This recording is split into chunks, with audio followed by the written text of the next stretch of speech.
आप सभी का एक बार फिर से हार्दिक स्वागत है। सबसे पहले 2 गज की दूरी, मास्क है जरूरी, इसका ध्यान रखें। इसके बाद आते हैं आज के मूल चर्चा पर।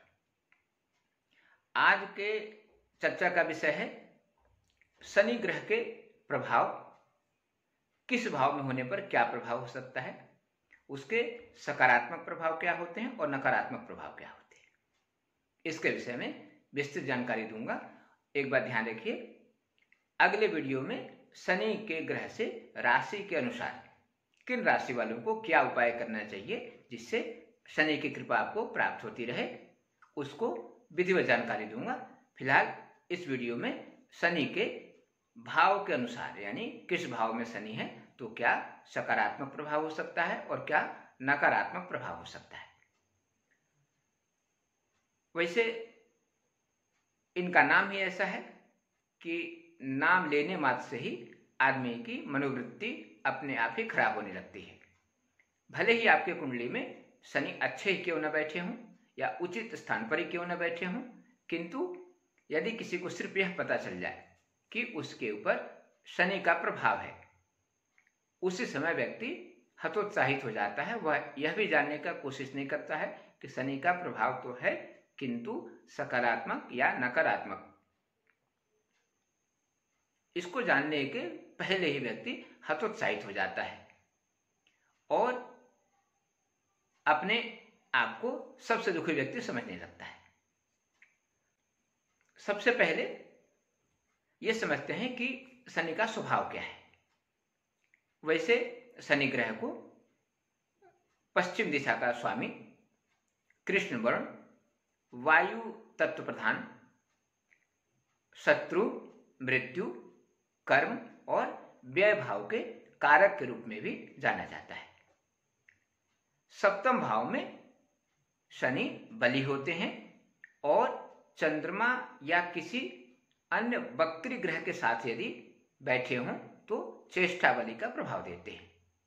वैसे तो शनि और मंगल दोनों ही अति क्रूर ग्रह माने गए हैं, किंतु शनि और मंगल में 2 सबसे बड़े अंतर हैं। पहला अंतर तो यह है कि शनि जहां बैठते हैं वहां नकारात्मक प्रभाव अधिक नहीं देते हैं, अपितु जहां पे उनकी दृष्टि होती है उस स्थान को ज्यादा नुकसान पहुंचाते हैं। इसके उल्टा यदि मंगल किस स्थान में बैठे हों तो उसको तहस नहस कर देते हैं, किंतु जिन भाव पे मंगल की दृष्टि होती है उस पे वो ज्यादा नुकसान नहीं कर पाते हैं। दूसरा अंतर, शनि भले ही कितने भी नकारात्मक प्रभाव में हों और अनेकानेक परेशानियों से आपको ग्रसित कर रहे हों, किंतु अंत हमेशा ही सुखद होता है और आपको जितना ज्यादा कष्ट हुआ है उतना ही ज्यादा सुखों की प्राप्ति होती है। किंतु मंगल के साथ में ऐसा बिल्कुल नहीं है। इनके नकारात्मक प्रभाव उत्तरोत्तर बढ़ते ही जाते हैं और समय अनुसार अंत और भी कठिन हो जाता है। इतना ही नहीं, यदि आप अंग्रेजी में बहुत अधिक महारत हासिल कर चुके हैं या अनेकानेक भाषाओं का आपको ज्ञान है तो यह मान के चलिए कि आपके ऊपर शनि की दृष्टि या शनि का सकारात्मक प्रभाव, या ऐसा समझ लें कि शनि की कृपा आप पर बनी हुई है। और यदि आप भाषाओं के ज्ञाता बिल्कुल नहीं हैं और खासकर यदि अंग्रेजी आपकी एकदम खराब है तो आप अपने आप ही समझ लीजिए कि आपके ऊपर शनि का नकारात्मक प्रभाव है। इतना ही नहीं, यदि अच्छी योग्यता के बाद भी आप बहुत छोटे पद पर आसीन हैं तब भी आपको समझना चाहिए कि शनि की कृपा आपको नहीं मिल रही है, क्योंकि शनि भृत्य टाइप के नौकरियों के कारक हैं। यदि उनका सकारात्मक प्रभाव नहीं मिला तो आपको अपने योग्यता के अपेक्षाकृत अत्यधिक छोटे पद पर आसीन होना पड़ सकता है। इतना ही नहीं, यदि शनि का नकारात्मक प्रभाव हुआ तो व्यक्ति दरिद्रता से भी ग्रसित हो सकता है। किंतु यदि मकर या तुला राशि में शनि बैठे हों तो व्यक्ति को सुखी अवश्य बनाते हैं। अब चर्चा करते हैं कि यदि लग्न के अनुसार आपके कुंडली में किस भाव में शनि उपस्थित है उसकी फलाफल किस प्रकार होगी या उसका सकारात्मक प्रभाव और नकारात्मक प्रभाव क्या होगा। तो सबसे पहले बात करते हैं लग्न भाव की। आगे बढ़ने से पहले बता दें, राशि के अनुसार आपको नहीं बताया जा रहा है, भाव के अनुसार। राशि आपकी कुछ भी हो सकती है, लेकिन भाव अलग चीज है। यदि आपके कुंडली के लग्न भाव में शनि उपस्थित है तो सामान्यतः ऐसे आदमी दरिद्रता आदि परेशानियों से ग्रसित होता है, यानी कहीं ना कहीं अर्थ की कमी बनी रहती है और अर्थ के आगमन के बाद भी संचय या बचत की स्थिति शून्य होती है और व्यक्ति हमेशा ही आर्थिक तंगी से परेशान रहता है। एक बार फिर से बोलूंगा, मकर या तुला राशि में यदि शनि हो लग्न में होते हुए भी तो आपके लिए यह सकारात्मक प्रभाव दे सकते हैं। इसके बाद आते हैं दूसरे भाव के ऊपर। दूसरे भाव में यदि शनि बैठे हों तो ऐसे लोगों को मुख के रोग यानी मुंह से संबंधित अनेक रोग होने की संभावनाएं बनी रहती है। व्यक्ति कठोर बोलने वाले होते हैं, यानी उनके वाणी में मधुरता बिल्कुल नहीं होती है। ऐसे लोग साधु संतों के विरोधी भी होते हैं और कुटुंब और भ्रातृ वियोगी भी होते हैं, भले किसी भी हालत में शनि हो। खासकर यदि तुला और कुंभ राशि में यदि शनि बैठे हों तो ऊपर के सारे नकारात्मक प्रभाव में न्यूनता आ जाती है और व्यक्ति धनी और संपन्न भी हो सकता है। अब आते हैं तीसरे भाव पे। यदि तीसरे भाव में आपके शनि बैठे हों तो आप हमेशा ही स्वस्थ रहेंगे। ऐसे लोगों को रोगों से परेशानी बहुत कम होती है। ऐसे लोग विद्वान भी होते हैं, अच्छे सोचने वाले होते हैं, यानी विवेकशील होते हैं। इनके अंदर त्याग की भावना यानी योगी वाले भाव विद्यमान रहते हैं। ये हमेशा सक्रिय रहते हैं, यह हमेशा कुछ न कुछ करना चाहते हैं। ऐसे लोग कुश्ती जैसे खेलों के शौकीन होते हैं। इसके साथ ही ऐसे लोग भाग्यशाली होने के साथ ही शत्रुओं पर हमेशा विजय प्राप्त करते हैं। किंतु ऐसे लोग थोड़े से चंचल स्वभाव के होते हैं कि जो अपने विचारों पे अडिगता बनाए नहीं रख सकते। यदि आपके कुंडली में शनि चौथे भाव में बैठे हैं तो आप समझ लीजिए कि आपको क्रोध बहुत जल्दी आता है, या यदि आपको क्रोध आता है तो कहीं ना कहीं शनि चतुर्थ भाव में अपना प्रभाव डाल रहे हैं। ऐसे लोग सामान्यतः दुबले शरीर वाले होते हैं, लेकिन इनके विचारों में बहुत अत्यधिक धूर्तता होती है, यानी अपने कार्य सिद्धि के लिए इनके विचारों में छद्म भाव भी आ जाता है। ऐसे लोग अक्सर अपजस का सामना करते हैं, या अपने स्वभाव के कारण ऐसे लोगों को बार बार ही अपजस यानी मानहीनता का सामना करना पड़ता है। ऐसे लोग बलहीन भी होते हैं और उदासीन भी होते हैं। ऐसे लोग हमेशा ही नकारात्मक विचारों को दोहराते रहते हैं, यानी हमेशा नकारात्मक विचारों से ग्रसित रहते हैं।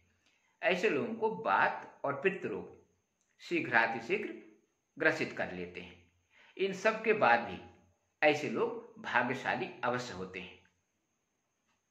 इसके बाद बात करते हैं पंचम भाव का। पंचम भाव में यदि आपके शनि बैठे हों तो ऐसे आदमी या आप स्वयं आलसी प्रवृत्ति से ग्रसित हो सकते हैं, किंतु स्वभाव में चंचलता बनी रहती है। ऐसे लोग हमेशा ही भ्रमण करने के इच्छुक रहते हैं, यानी कहीं न कहीं घूमने जाने का इनका प्लान बनता ही रहता है। ऐसे लोग सामान्यतः विद्वान होते हैं और संतान से परिपूर्ण भी होते हैं, किंतु बात रोग इनको अत्यधिक परेशान करता है। इसके बाद बात करते हैं छठे भाव की। छठे भाव में यदि शनि बैठे हैं तो यह अरिष्ट हंता योग, रिपुहंता योग और अनिष्ट हंता योग, ये तीनों योगों के कारक होते हैं। ऐसे लोग आत्मबल के साथ ही बलवान भी होते हैं और किसी भी प्रकार के शत्रुओं से तो बिल्कुल नहीं डरते हैं। ऐसे लोग भोग विलासिता में विश्वास करते हैं, लेकिन स्वभाव में कवित्व होता है, यानी कविता रचना या कविता का गायन करना इनके स्वभाव में होता है। साथ ही जिनके छठे भाव में शनि होते हैं वो अपने जाति का द्रोही, यानी जिस जाति पैदा हुए हैं उस जाति के व्यक्तियों का सम्मान नहीं करते हैं, सामान्यतः उसका विरोध करते हैं और ऐसे लोग आचार विचार से भी विहीन होते हैं, यानी आचारवान विचारवान होने में इनको बड़ी समस्या होती है, यानी आचारहीनता के शिकार हो जाते हैं। इसके बाद बात करते हैं 7वें भाव में शनि होते हैं तो क्या प्रभाव हो सकता है। यदि शनि आपके कुंडली में 7वें भाव में है तो आपको विलासिता के प्रति ज्यादा जागरूक बनाएंगे, यानी आप विलासिता के वस्तुओं में ज्यादा विश्वास रखेंगे। साथ ही ऐसे लोग अपने भावनाओं पे नियंत्रण नहीं रख पाते हैं। ऐसे लोग स्त्री भक्ति से भी ग्रसित होते हैं या अपने माता पिता की अपेक्षा स्त्री को ज्यादा सम्मान देते हैं। नीच कर्मों में ऐसे लोग आसानी से लिप्त हो जाते हैं और अत्यंत ही आलसी भी होते हैं। ये अनावश्यक भ्रमण करने में भी विश्वास रखते हैं। किसी खास कार्य के बिना घूमना इनका शौक होता है। ऐसे लोग सुख और धन से हीन भी होते हैं और क्रोधी भी होते हैं। कुछ परिस्थितियों में शनि को 7वें भाव में बलवान माना गया है, किंतु यदि तुला या कुंभ राशि के नहीं हो तो सारे नकारात्मक प्रभाव ही होते हैं और वैसे भी सप्तम में होने पर लग्न पर दृष्टि के कारण जातक को मतिभ्रम का शिकार तो बना ही देते हैं। उसके बाद बात करते हैं यदि अष्टम भाव में शनि विराजमान है तो क्या प्रभाव हो सकता है। ऐसे व्यक्ति सामान्यतः उदार प्रकृति वाले होते हैं, किंतु वाचाल और कपटी भी होते हैं। ऐसे लोग स्वभाव से ही डरपोक होते हैं और इनकी मनोवृत्ति में धूर्तता व्याप्त होती है। ऐसे लोगों को कुष्ठ रोग होने की संभावना बनी रहती है और यदि शनि राहु से या मंगल से युक्त हो गया, साथ में कहीं सूर्य की युति हो गई, तो मान के चलिए ऐसे लोगों को त्वचा रोग के साथ ही कुष्ठ रोग की संभावना अत्यधिक हो जाती है। ऐसे लोग सामान्यतः मोटे होते हैं। ऐसे लोग शीघ्रातिशीघ्र इनका मोटापा बड़ी तेजी से बढ़ता है और उसको कम कर पाना इनके लिए आसान नहीं होता है। एक अच्छी बात यह है कि यदि अष्टम भाव में शनि हो तो ऐसे व्यक्ति हर परिस्थितियों के बाद भी विद्वत्ता से परिपूर्ण होते हैं। अब आते हैं यदि नवम भाव में शनि विराजमान है तो क्या प्रभाव हो सकता है। शनि यदि 9वें भाव में है तो ऐसे व्यक्ति सामान्यतः दुबले कटकाठी के होते हैं और भ्रातृहीन। ऐसे व्यक्तियों के भ्रातृयों की संख्या यानी भाइयों की संख्या बहुत कम होती है। ऐसे लोग शत्रुनाशक भी होते हैं और रोगी भी होते हैं। खासकर बात रोग से जल्दी ग्रसित हो जाते हैं और इनको बात रोग निरंतर परेशान करता रहता है।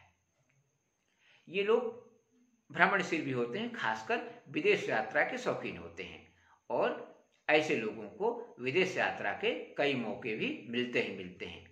इसके साथ ही ऐसे लोग धर्मात्मा तो होते ही हैं, किंतु अंधविश्वासी भी होते हैं। इसलिए ऐसे लोगों को अपने धार्मिकता और अंधविश्वास में अंतर बनाए रखना चाहिए। खासकर आपको ध्यान रखना चाहिए कहीं आप धार्मिक होते होते अंधविश्वासी तो नहीं होते जा रहे हैं। इसके बाद बात करते हैं यदि 10वें भाव में शनि बैठे हों तो क्या होगा। सामान्यतः जो अच्छे ज्योतिषी हैं उनके कहीं न कहीं 10वें भाव पे शनि का प्रभाव अवश्य होता है और यदि 10वें भाव में शनि बैठे हों तो ज्योतिष विद्या में पारंगता हासिल करने में आसानी होती है। ऐसे लोग सामान्यतः विद्वान, नेतृत्व क्षमता से परिपूर्ण, न्यायविद, राजयोगी यानी योगी तो होते हैं लेकिन सुख शांति के साथ त्यागी योगी नहीं होते। राजयोगी के मनोवृत्ति वाले होते हैं, बहुत ही तेज विचारों वाले होते हैं यानी तीक्ष्ण बुद्धि वाले, परिश्रमी भी होते हैं। ऐसे लोगों को शासकीय सेवा में उच्च पद प्राप्त होने के बहुत अधिक संभावना रहती है। ऐसे लोग भाग्यवान तो होते ही हैं किंतु बहुत ही उच्च महत्वाकांक्षी होते हैं। इनको थोड़े में संतोष नहीं होता है। ऐसे लोग पेट के रोगी अवश्य होते हैं और धनवान तो ऐसे व्यक्ति नितांत ही होते हैं, क्योंकि शनि के 10वें भाव का प्रभाव ये तो है ही है कि व्यक्ति धनहीन नहीं हो सकता। इसके बाद बात करते हैं यदि 11वें भाव में शनि हो तो क्या प्रभाव हो सकता है।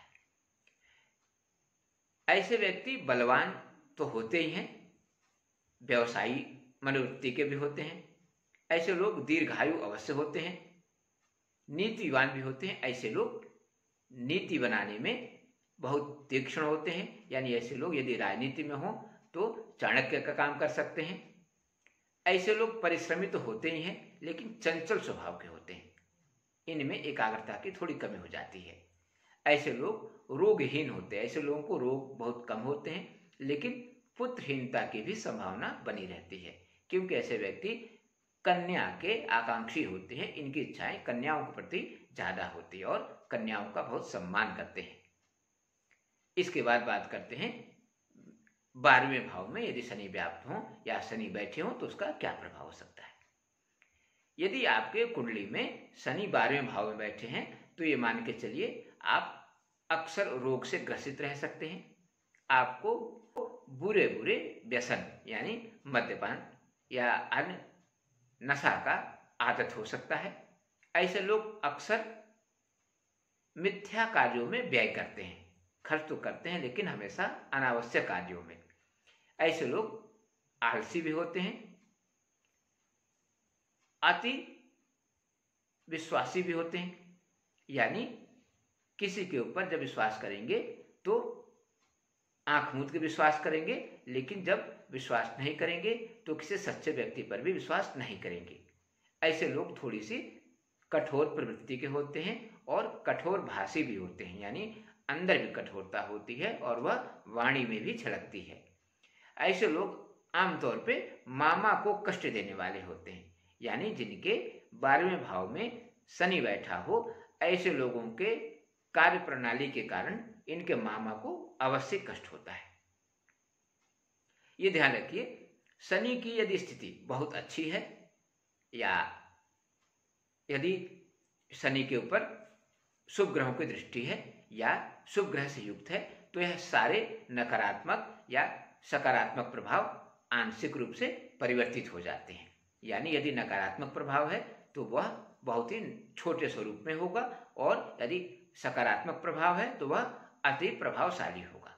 इसीलिए सिर्फ शनि के उपस्थिति के कारण अपने कुंडली का फलादेश स्वयं नहीं करें। यह तो सामान्य ज्ञान के लिए है कि यदि आप अपनी कुंडली स्वयं भी देखना चाहें तो यदि 12वें भाव में शनि की उपस्थिति है तो उसका प्रभाव क्या हो सकता है, इसको आप स्वयं भी जान सकते हैं। आज के लिए बस इतना ही। अगले वीडियो में शनि के प्रभाव के होने को कैसे आप समाप्त कर सकते हैं, यानी शनि के दुष्प्रभाव को आप कैसे समाप्त कर सकते हैं या उसको सदप्रभाव यानी अच्छे प्रभाव में परिवर्तित कर सकते हैं, इसके लिए आपको क्या उपाय करना चाहिए, तो लग्न और राशि दोनों के अनुसार अगली वीडियो में आपको विस्तार से बताऊंगा। तब तक के लिए धन्यवाद।